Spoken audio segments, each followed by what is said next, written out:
الرحمن علم القرآن خلق الإنسان علمه البيان الشمس والقمر بحسبان والنجم والشجر يسجدان والسماء رفعها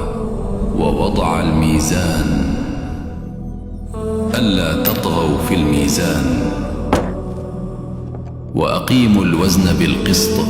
ولا تخسروا الميزان والأرض وضعها للأنام فيها فاكهة والنخل ذات الأكمام والحب ذو العصف والريحان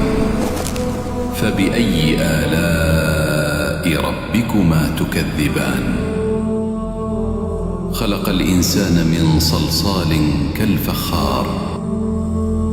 وخلق الجان من مارج من نار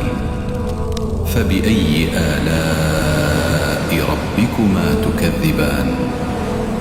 رب المشرقين ورب المغربين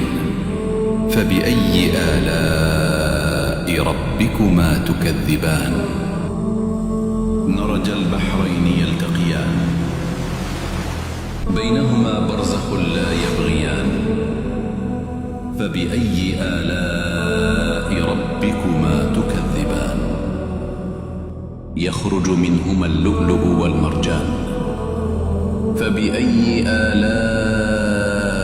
ربكما تكذبان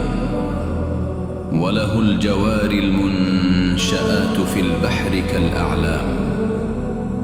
فبأي آلاء ربكما تكذبان